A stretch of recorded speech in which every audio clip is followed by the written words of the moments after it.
Hey, good afternoon, everybody. My name's Jo, and I'm the crazy facilitator of this, vlogging podcast, YouTube thing I'm going to be making.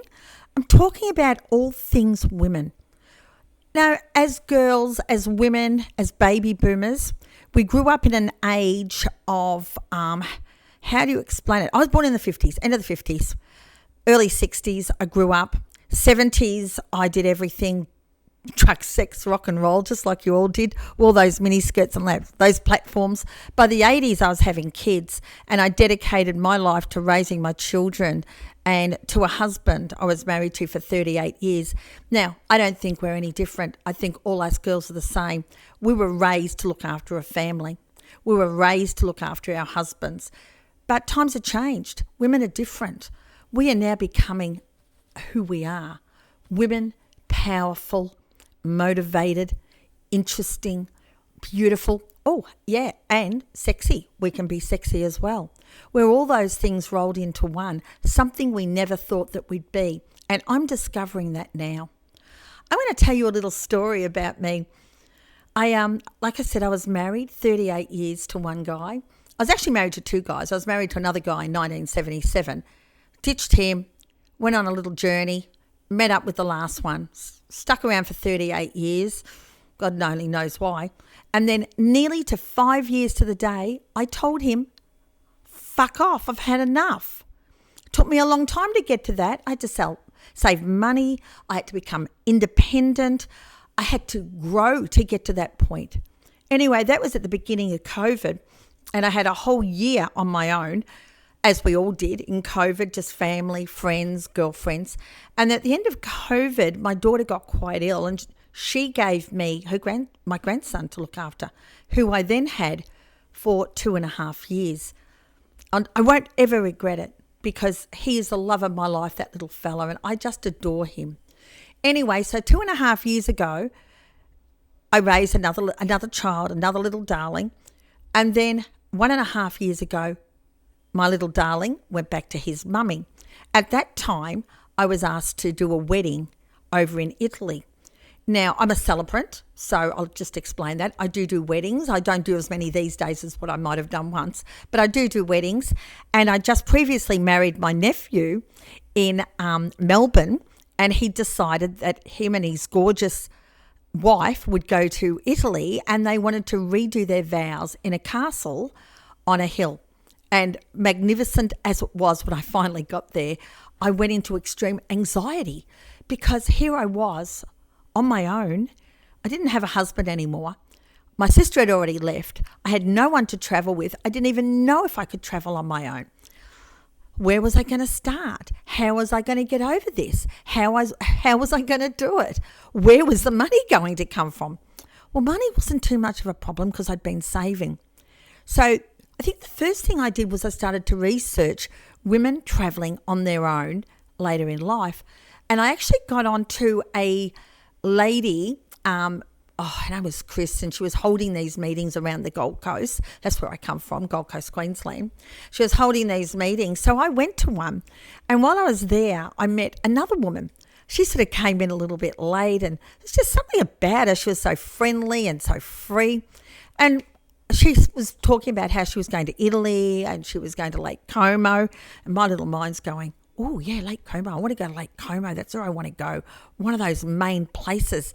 So I started to chat with her later, and I said, look, you're travelling, I'm travelling. How about we meet up in Lake Como and have a couple of dinners, And she said, yeah, what a great idea. So then as the weeks went past, before we even got to Italy, we were having coffees and little chats, etc.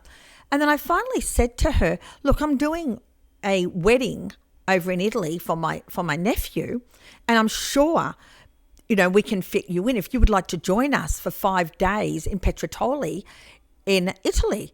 And oh my goodness, she was overwhelmed.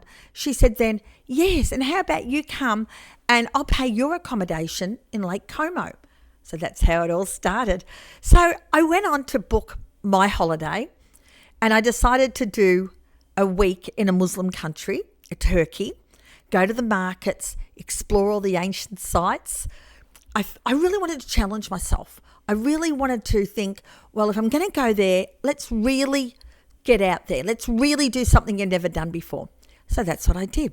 So off I flew to Turkey, and it was a wonderful experience. I met a man in the lift. His name was Herbie Hot Sauce, big red-headed guy. And I started to chat him up, and I said, how about we have dinner together? And he goes, oh, yeah, what a great idea. And I said, look, I'm old enough to be your mum. I'm not trying to come on to you. And, do you know what he said? He said, that's so fine. That's good. Okay. I'm gay. So I scored myself a gorgeous gay guy, and I spent my evenings with him in Turkey after I'd been walking around, going to the markets, discovering ancient castles, travelling up and down the river. So it was just priceless. My whole time was priceless. Just wonderful.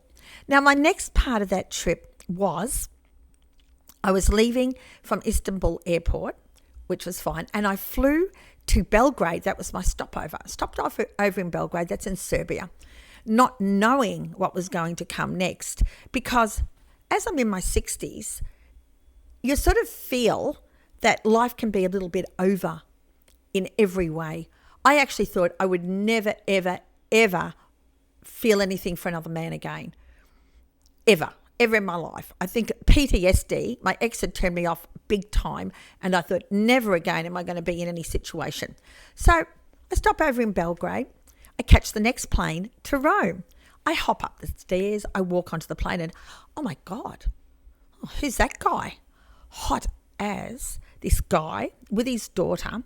He was wearing white linen shirt with a pair of beige shorts and boat shoes, grey hair, brown skin, sort of balding, but that didn't matter, steely blue eyes. And as I walked towards him, he was sitting next to me. It was a bit awkward, but he goes to me, he says, would you like me to put your bags up? And I'm like, no, I can do it myself, thank you. Put my bag up, sat down, tried not to touch him all the way to bloody Rome. And I'm getting all nervous. I'm trying to concentrate on watching my iPad, concentrate on behaving myself, concentrate on not talking and making a fool out of myself like I tend to do. When it was coming time to land, I realised that I couldn't find my phone. And I'm like, where's my phone? So I started making that stupid bipping noise, beep, beep, to find it was somewhere. And he was so nice, he actually got on the ground and he's looking under the seat and he's checking in the back of everybody's things. And there I found it. It was in my pocket. Stupid Joanne. There I go again. But from then on, we sort of got on and he got my bag down and we walked off the plane. And from there, we walked around Rome Airport talking and talking and talking. His daughter was a delight and he was just gorgeous. I think 2 hours we wandered around Rome Airport when finally I said, look, I think we should get going. He walked me to get my bags, but by then my bag wasn't there. So I think he was going to take me to Rome, show me how to get the train, but I felt really bad and I said to him, look, you go and I'll catch you later. It was really nice talking to you.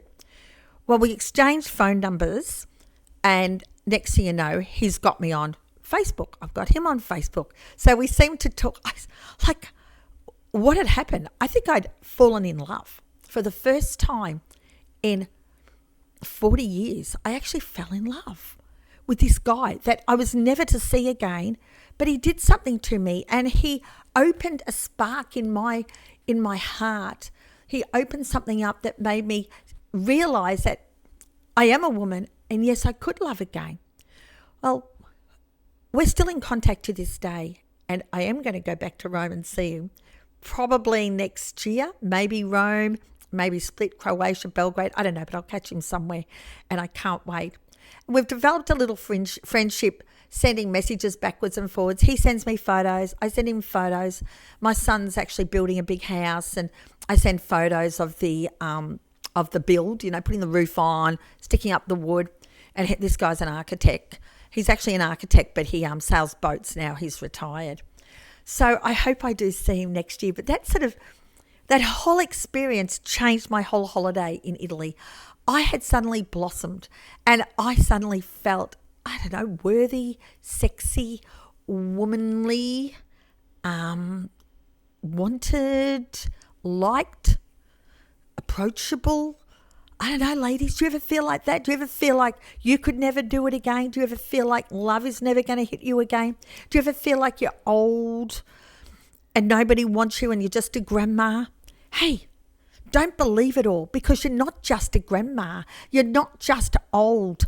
Well, we're probably getting there, but life's different now. We can be young. We can put on a bit of makeup. We can laugh. We can talk. We can have a drink of something. If you don't drink, don't worry. I'm not a big drinker. But we can laugh with people and make the most of our lives and believe in who we are. Believe in who we are, because you know what? We're made special. Really, really, really special. And I'm just discovering that now. I'm discovering my good points. I'm discovering what is so good about me. All the annoying things I think were, number one, I talk too much. But that's a really good point, because I can travel anywhere in the world and talk to people. Number two, I'm really good at fixing things and making things. That keeps me busy, takes away my anxiety. Number three, where I thought I was really, really bossy all my life, I'm actually a really great facilitator and a great organizer. I'm a great community person. And I love grabbing community together, which I'm going to try and do here on this YouTube thing. I'm going to try and get us in as a community so that we can all talk to each other and get to know each other and discuss stuff. I'm really good at discussing things. And on this YouTube clip, I want to discuss womanly things that we have been through and that we need to go through, and how we can make our life better now. I mean, I've called it Sex in Your 60s, but really it's going to be about, we are a sex. We're female. We're the female sex. And then there's the male sex. So we are a sex. So it doesn't have to be about like actual sex and be a pornographic thing. Definitely not. This is discussing maybe sex. This is discussing our life. This is discussing our situation. You know, there's women out there that are literally homeless. They're in their 60s and they don't have anywhere to live. They're living in their cars. They're living in caravans. They're sharing homes with people. There's women out there that are suffering from illnesses like cancer, breast cancer, mental illnesses. These things need to be discussed and spoken about. There's people like me. I have ADHD. I'd like to discuss that more with somebody and get to know a little bit about how I can improve my situation and also not annoy anybody else in my ADHD journey. There's women out there that have been in relationships for many, many years and that are sadly victims of domestic violence. You know, even though my ex never ever hit me or hurt me, I was in a coercive control DV situation. You don't know about it all those years ago because the words never existed, but you know about it now, and now it's time to discuss it and what we can do to overcome that. You know, we need to talk about diet, exercise, healthy living. We need to talk about grandchildren, those beautiful little people that bring us so much joy. And we need to talk about our adult children. You know, they're the ones now that know it all. Well, so they think. But, you know, it's something we can discuss. You know, there's broken relationships. There's husbands. Those of you that have husbands, which I actually envy. I would have loved to still be with mine. But, you know, there's some good husbands and there's some bad husbands. And there's your finances. Finances is really important, especially people with superannuation, because a lot of them really are finding out, even though they want to retire now at 65, their money may not last them, and how they can go about making their money last. We've also got issues too with marriage breakups, property settlements, and formal agreements between spouses that will protect women, because women need protecting. We need protecting. Men often think more themselves. They've always been in that business situation where they can think, and they're a lot more advanced in their thinking than us. But we need to advance our thinking, because we can do that too. You know, over the next months, maybe year, I don't know how long I'm going to be doing this for, but we're going to discuss everything. I may even take you on some of my travels. My travels are my greatest times. all my fun happens in my travels. All my fun happens with my girlfriends. So I'm going to look forward to sharing those moments with you. I'm going to go now. I'm going to say goodbye, and I'm going to say, hey, can't wait till next time. Bye.